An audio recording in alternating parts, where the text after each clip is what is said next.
Study point میں آپ کا خیر مقدم ہے۔ عزیز طلبہ، آج کا ہمارا سبق واحد اور جمع کے تعلق سے ہے، ٹھیک ہے؟ تو آئیے شروع کرتے ہیں۔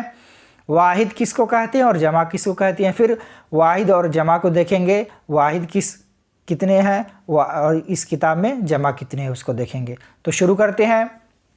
واحد کیا ہے؟ واحد ایک شخص یا ایک چیز کو کیا کہا جاتا ہے؟ واحد کہا جاتا ہے۔ ایک چیز یا ایک شخص کو ایک شخص کو ظاہر کرے اس کو کیا کہتے ہیں؟ واحد کہتے ہیں۔ جیسے کتاب، لڑکا، مسجد، استاد، بلی، شجر، میز، کرسی وغیرہ کیا ہے؟ کتاب، لڑکا، کرسی، میز وغیرہ یہ سب کیا ہے؟ واحد ہے۔ اب جمع کس کو کہتے ہیں؟ جمع بھی دیکھ لیتے ہیں۔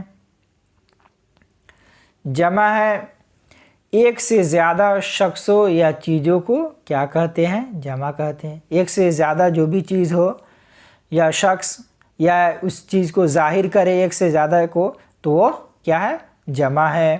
مثلا کتب تو بہت سارے کتب ہو گئے، ایک سے زیادہ ہو گئے۔ لڑکے تو بہت سارے لڑکے ہو گئے۔ مساجد تو ایک مسجد ایک ہوگی اور مساجد بہت سارے مساجد۔ اسی طرح استاد کے جمع اساتذہ، بلی کے بلیاں، شجر کے اشجار، میزیں، کرسیاں یہ سب کیا ہو گیا؟ جمع ہو گئے۔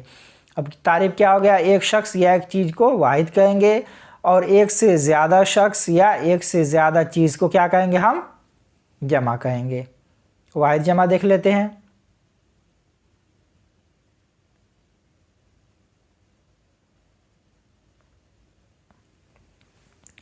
ضد کے جمع ازداد، خدمت کے جمع خدمات، موقع کے جمع مواقع کیا ہے؟ موقع کے جمع مواقع، مسئلہ کے جمع مسائل، حق کے جمع حقوق، منزل کے جمع منازل، فن کے جمع فنون، قبر کے جمع قبور، دلیل کی جمع دلائل، اسی طرح ولی کی جمع اولیاء، امت کی جمع امم، شخص کی جمع اشخاص۔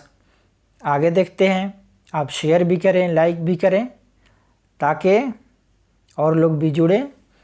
اب کیا ہے؟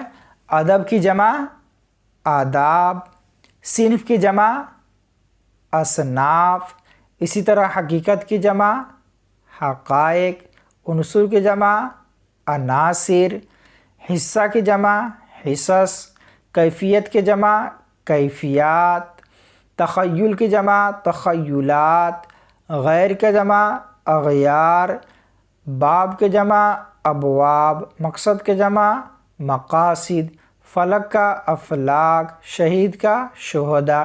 یہ سارے کیا ہو گئے؟ واحد جمع۔ اور یہ سارے کسی نہ کسی حال میں ہر سال یہ سوال آتا ہی 5 نمبر کا، اس لیے اس کو یاد کرنا ضروری ہے۔ آپ اس کو یاد کر لیں۔ یہ درخشاں میں جتنے واحد جمع ہے اس کو یہاں پہ اس سبق میں یکجا کر دیا گیا۔